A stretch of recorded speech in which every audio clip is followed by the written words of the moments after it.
Good afternoon, everyone. This is episode number 24 of Mini Ice Age Conversations. And today I have a follow-up interview with Rick Monday, former radio personality with ICRT Radio in Taipei, Taiwan. We had a conversation almost exactly 1 year ago, talking about the intensification of the grand solar minimum. This next half hour is a follow-up 1 year later to talk about the changes in the intensification that have occurred and also give you a crystal ball looking out into the next year or two of changes that could be happening across our planet in terms of weather, agricultural commodities prices, the economy, and a few other little surprises for you as well. I think you're going to learn a lot and see how the state of our environment is moving as we intensify into the 400-year cycle of the sun's low activity.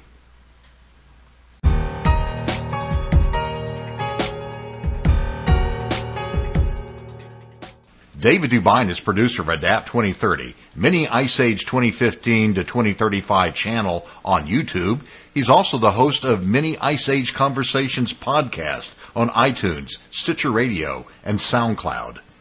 Now, Dave, we talked a year ago. Do you still believe there's such a thing as the grand solar minimum? Actually, I do. Since we spoke last, there's been so much more scientific information from the astrophysicists.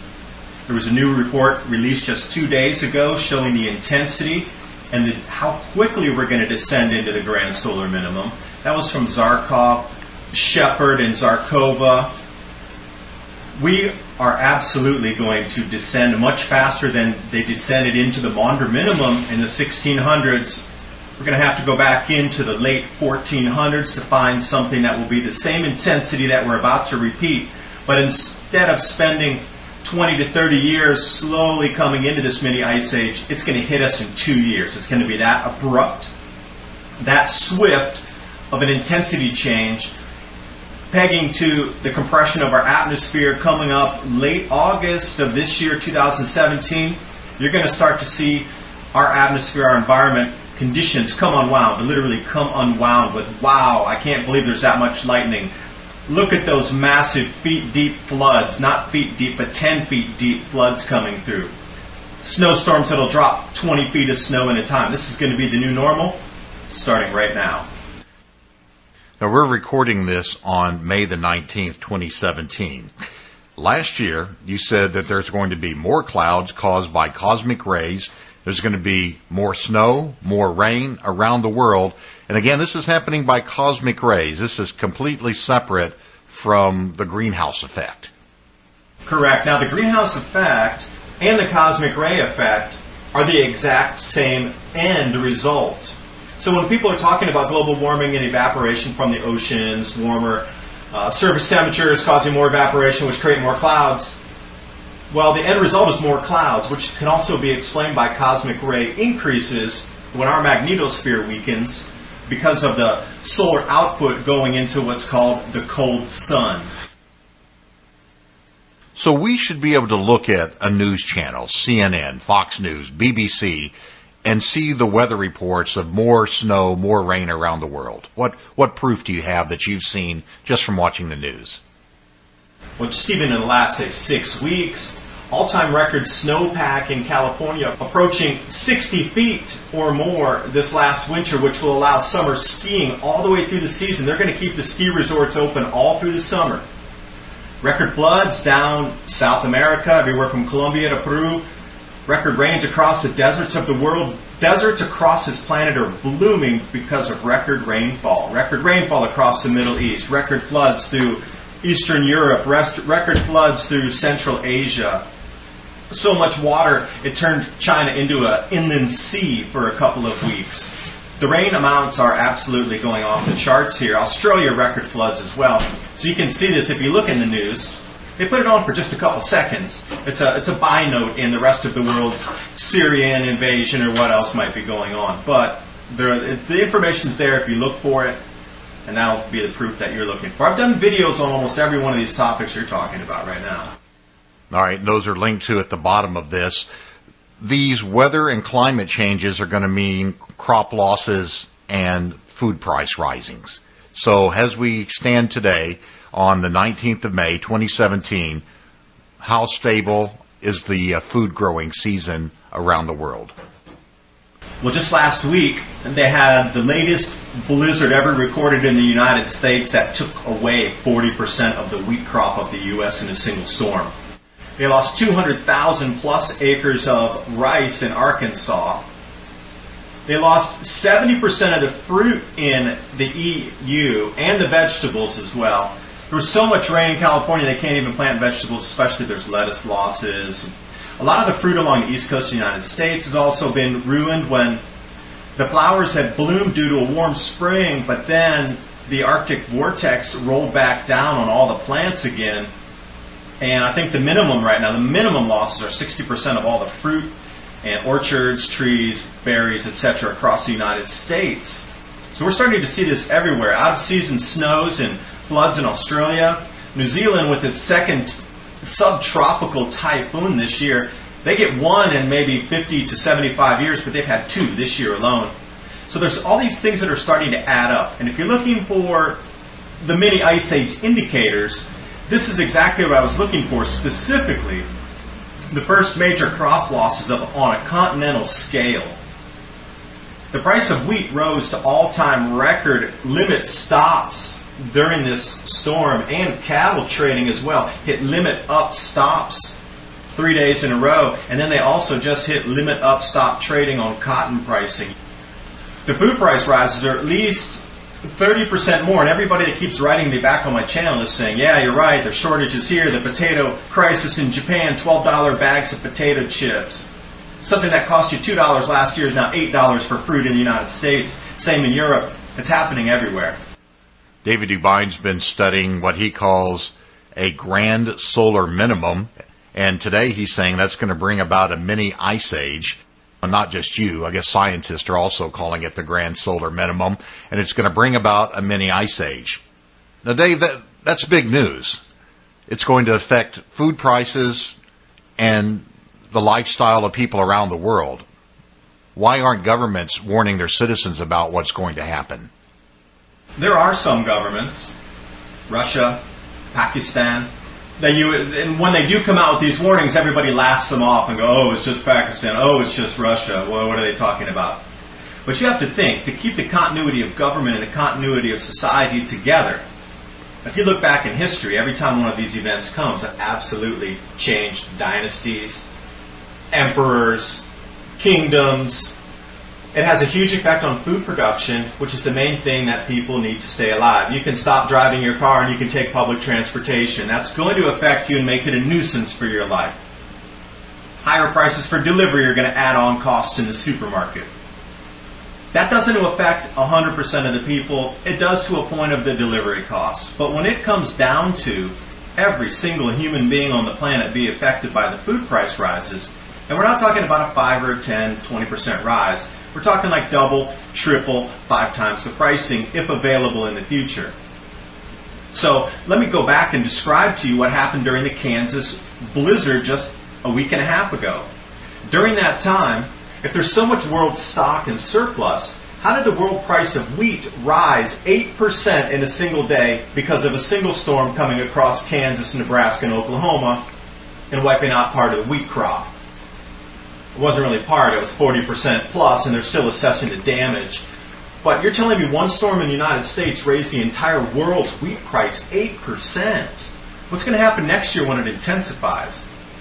You know, they're behind planting in Alberta. They've left over 1 million acres unharvested due to flooding and still snow covered, and the plants are damaged, so the canola crop's 1 million acres behind. Up in Canada, specifically Alberta, they got just snow in British Columbia yesterday. It's still snowing across the Rocky Mountains. Record snows in California again in the Sierra Nevadas. We got these cold fronts rolling down. Arctic cold front going to punch through Europe again. And whatever trees are out right now, they're going to absolutely be very damaged by the cold that's coming next week through Europe. It's going to be cyclonic winds across the UK, landing into France, Germany. 100-mile-an-hour winds. I don't know how good that are for fruit trees and orchards. So it sounds like the first food that we're going to stop eating is going to be bread. if the wheat is being affected, right? Sandwiches are going to disappear from our diet? Not at all. They're just going to cost you more money, which comes back to the original question. Why don't governments want to tell the citizens what's really going on? Our economy is based on you continuing to go to work, continuing to consume at a regular level, continuing to pay your bills, continuing to leave your money in the bank, continuing to invest in the stock market or bonds or treasuries or whatever you do. When you start pulling that money out, that fractional reserving, that's the base of our banking system, for every dollar you pull out, they need to take away 99, at least in the United States. It's only 1% now. They need to pull out $99 off the economy because your $1 got pulled out. Now that's fine if it's just 1 or 2 or 100 people. Go to the bank one day and take all their cash out. But if the people really knew what's coming, it wouldn't be 100 or 200 people. It would be like 20, 50, 100 million people pulling their money out to prepare for this. They're going to go buy tools. They're going to get hand water pumps. They're going to do whatever it is, the necessities to grow food, which is going to be a lifestyle change. You are going to have to grow your food, whether it be on a building rooftop in a city, windowsill gardening, or if you have your own home with your own property. It's going to be part of your required lifestyle in the future marching forward. They ran out of vegetables so much that there was a vegetable shortage across Europe for 3 weeks where there were no veggies, especially the lettuces, the leafier types of vegetable, lettuces, spinach, so much that they actually had to try to import from Mexico over to Europe because their supermarket shelves were bare across the UK, Spain, France, and Germany. So again, I would stop eating bread. I can't grow wheat, and I can't harvest it.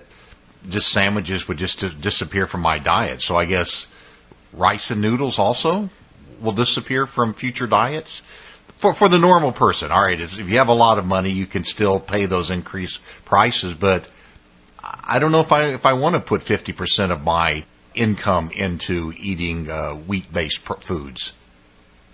Yeah, this will come with a lifestyle change. It's going to be difficult for some. I don't know how adaptable you are, but the name of the game moving forward is adaptability and changing on a dime to the situations that evolve.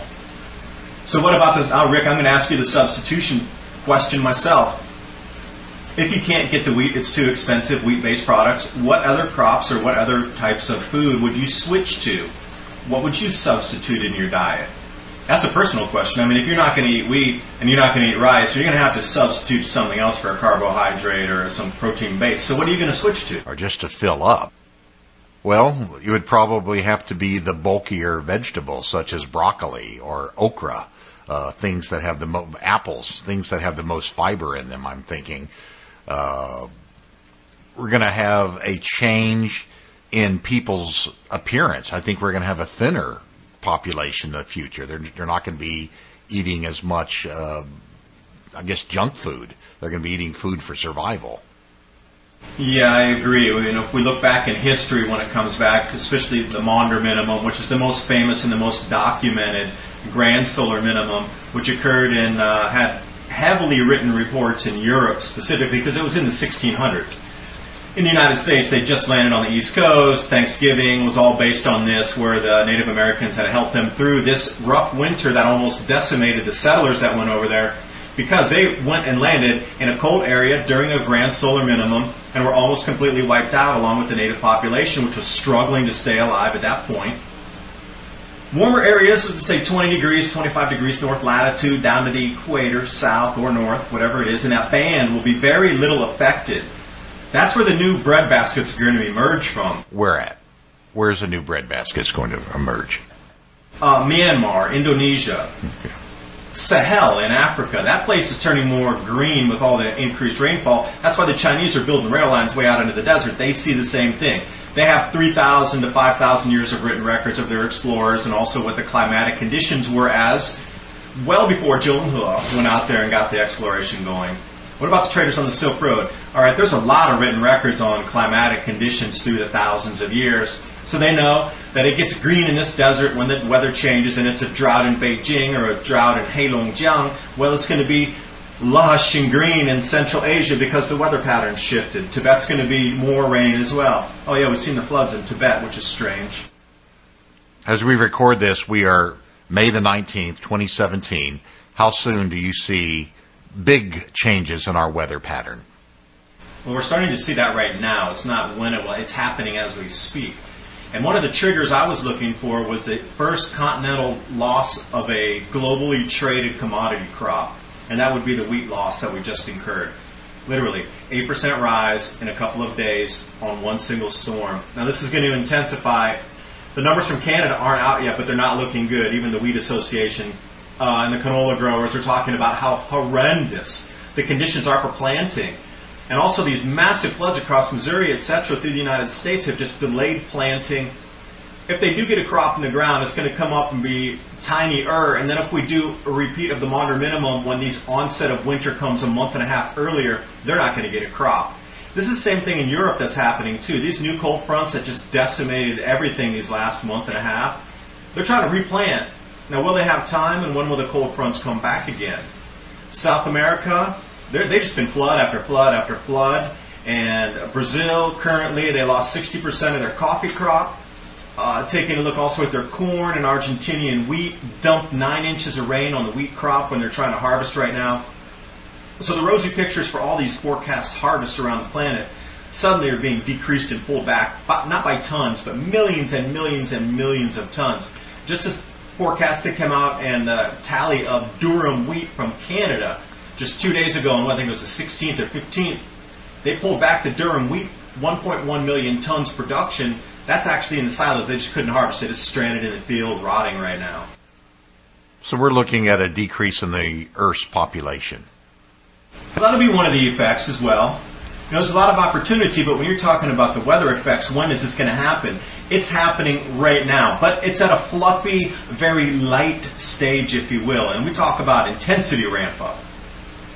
What you're seeing currently is a light version of what's about to happen. So Zarkov, Shepard, they put out some forecasts, and if you follow the hemispheric magnetic rotations on the sun, which they based all of their forecasts off when it gets into a canceling wave, which onsets as grand solar minimum due to decreased activity in the sun, we start to see the intense ramp up coming at August or after of this year, 2017. We're going to see a doubling or tripling of the intensity of the ramp up through 2018. And then from that split that they show from 2018 to 19, so it's literally a 5 or 6 time up, which we'll experience. So we're looking at a 15 to 20 times increase in instability in the weather by 2020. All right, so it sounds like we need to sit down and record again after August to see what changes have happened. Yeah, August 2017 is when the actual changes I'm talking about with the ramp up of intensity will be visible across the planet. People are going to be like, it can't be snowing in the summer, it can't be cyclonic winds going across the continent, it can't be 6 feet of hail dumping in a place burying people where they need rescued because they can't walk fast enough to escape the hail coming down, which has happened in several places. I would say more Christmas revamp would be better because the August to December is specifically the window of intensity ramp up. Winter's going to arrive early, and then it'll be followed by heat again somewhere in December, and you'd be like, whoa, those seasons are all mixed up. First it froze at 10 below zero back in September, and then it snowed all through October, and now it's back to summer again in December. This is the exact same effect. The end result is the exact same. The global warming proponents will say you're going to get these out of seasons that'll be hot in December, January, and it'll be cold in October, and we see the same exact end result from 2 different roads coming in.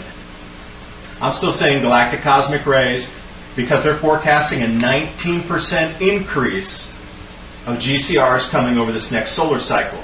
Now, Heinrich Svensmark, that movie The Cloud Mystery, and also CERN, C-E-R-N, the Research Institute in Switzerland, Cloud Project number 6, they have verified time and time again these cosmic rays cause more cloud cover.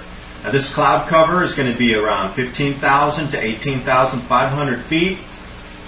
What we've seen of these mega floods so far coming forward in this last year and a half, these mega floods, and you have noticed a ramp up in flooding and flash flooding and blizzards, etc. This is nothing. We're going to add another 19% on top of what that was a 12% rise that's induced all this inclement weather across the planet. We're looking at 19% more of those cosmic rays. We're looking at 20% more cloud cover minimum. Also, the temperatures are going to be decreasing, so I'm going to forecast and absolutely say that this year, 2017, will not be the warmest year ever. It will not be. By the time we tally through December, the temperature will have dropped on this planet more. And then all the people who are promoting global warming based on CO2, they're going to have to come up with a different explanation of why it's cooling and not warming based on the projections. That's going to be a fun day. I want to see those news releases. Dave, I'm fairly pessimistic after listening to you when you talk about the changes in the climate and what it's going to do to food loss. But you're telling me that I'm a little bit too pessimistic, that there are opportunities, especially for local farmers. Well, local people in general, this is going to be the biggest opportunity. We've gone from local, which it used to be 150 years ago or 100 years ago. Most things were produced locally within a 25-mile radius of where you live, consumed there, bought there, sold there, traded there. And then we got into this globalization fervor, if you will, where we started producing things thousands of miles away, 5,000, 10,000 miles away is where you get something now. As the economy starts to weaken, it's not going to be like it is today. We're not going to be busing in or training in or trucking in, whatever transportation mode you're using, barging in, container shipping in, something for our food production. It's going to be more of a local solution to this. Now, one thing, local production of food is going to be a part of your daily, lifestyle change. If you know how to install LED vertical grow light systems in trays to produce microgreens, if you're an installer of that, if you're an investor, these defunct shopping malls, which are going out of business as we speak, retail spending in the United States are shuttering malls left, right, and center. Strip malls are perfect. Buy those things up super cheap at bankruptcy and then get in there and fit those things out with LED grow systems. This is what we're going to transition to. Now, the installation, the maintenance, the delivery system itself in the local region, how about drying that? How about preserving it? Turning it into a powder for longer shelf life. Long-term food storage. There are so many opportunities going forward with this. So that would mean that we could grow a leafy green vegetable, freeze dry it, mix it then with water, and we'd actually be drinking our diet for our vitamins and nutrients? That's a very big possibility. That's been discussed many of times.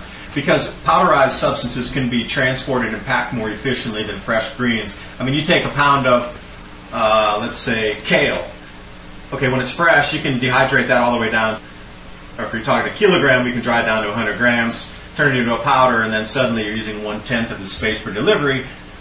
And the economy is going to be tweaked anyway, so a lot of the shipping companies are going to go out of business because these trans-shipping from continent to continent for things that were not going to be so valuable today. You're not going to be looking for a new plasma screen TV. You're going to be more looking for tools, seeds, things to help you get through this.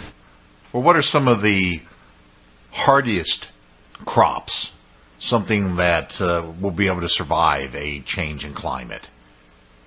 Some of these colder weather vegetables that are in hardy zones that can shift between 2 or 3 zones. They can be grown in extreme cold all the way down to, say, semi-tropical. So lettuces, kales, these kind of things are what you're going to be looking at. Cabbages. I put a whole huge list on my website, oilseedcrops.org. On the right side, there's a full info list.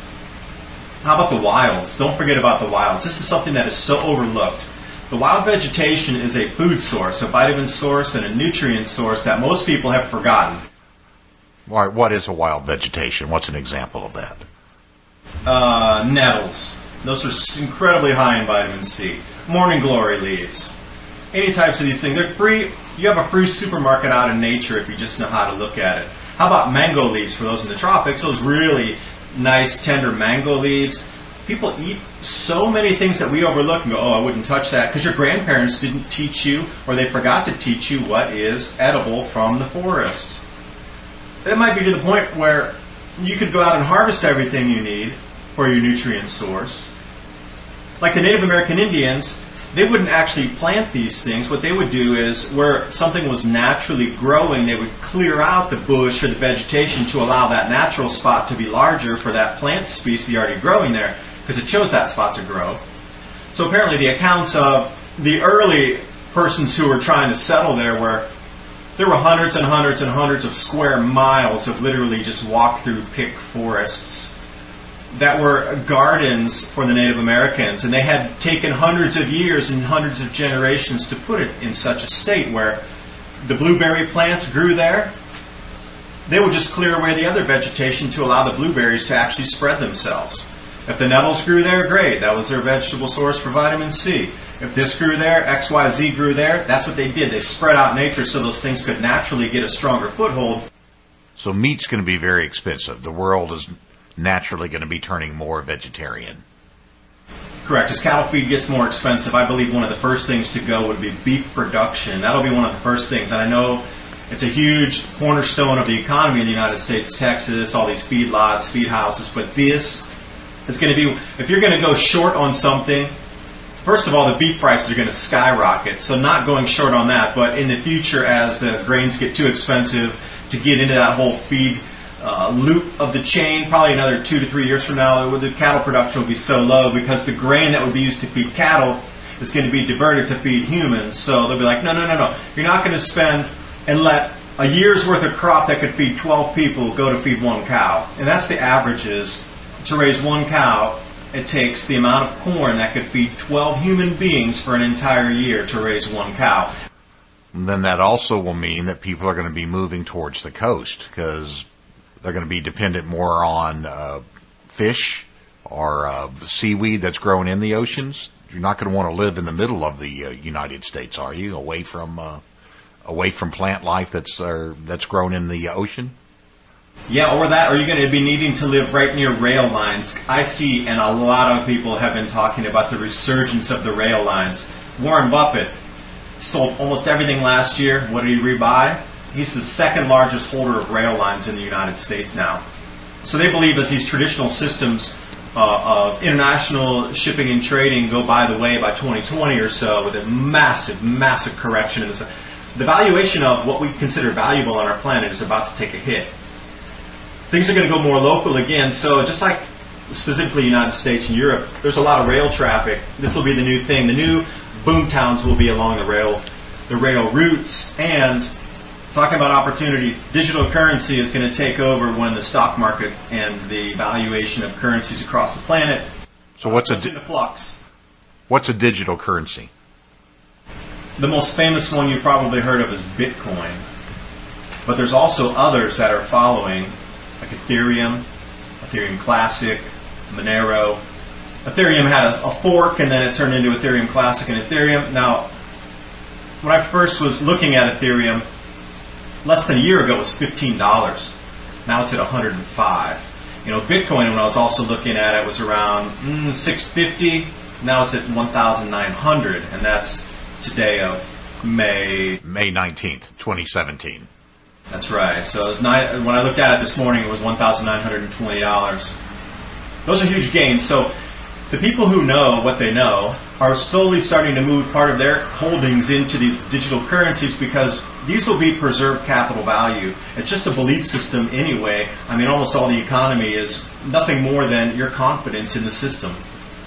So the confidence is going to go away from paper money, from central banks when they realize that countries aren't going to be trading and making things, and we're not going to be buying things like it used to be. So the value, the confidence in those currencies is going to shift into something else. So it'll probably be more physical products or physical things that you can barter, sell, trade, use to make other things. An LED light is going to be way more valuable than, let's say, a pair of tennis shoes, because with that LED light you can grow something indoors. These, I believe, the digital currency is absolutely at the lowest price it's ever going to be. And the way it's going to be moving forward. The strike price for Bitcoin, for example, you'll know if I'm on the right track. So we're talking right now, within 12 months will be $13,000 for a Bitcoin. You can mark that from today. Mark 12 months from today going into May. $13,000 for a Bitcoin and over $1,000 for Ethereum. But to go back, I don't believe that you should invest in anything that you don't want to. I believe that investment potentials are going to be different for every single person. Whether it be a physical product, how good are you at growing your own foods? How good are you at drying something? How good are you coordinating resources with other people? These old handcraft that we used to do, blacksmiths, leathersmiths, bakers, anybody who can refine a food product into a more of a processed product, outside the grandiose, huge, giant factories that we're using today. Can you walk down into a silo and load a truck up with 10 tons of wheat and bring it back somewhere and then start to use that? I don't know. We're going to go more local, that's for sure. And the rail lines are going to be the pivot point for the locality, consumption, and production. We're going to shrink back into the continental scale, then we're going to shrink back into the city size again. We are at the expansion point with globalization as far as we're going to go. It's not going any further than this. It's going to start to contract back into the local consumption again. And I do thank you so much for spending your time with Rick and I listening to this interview. Hope it gives you a glimpse into the future so you can better prepare. The mainstream media is not putting these stories out because it goes against the agenda of global warming, and I'm still at a loss to understand why they keep pushing this warming when there's obvious signs of cooling. And regardless of what's happening, our agriculture is going to be affected. At the very minimum, they should at least be talking about your food price rises in the future. But again, thanks for watching. And our next episode, I'll be with Lee Wheelbarger once again. We're talking about the intensification and the changes in the atmosphere, specifically electrical phenomenon, these downbursts that we're experiencing globally, and these record floods and hail events. I'll see you on the next episode.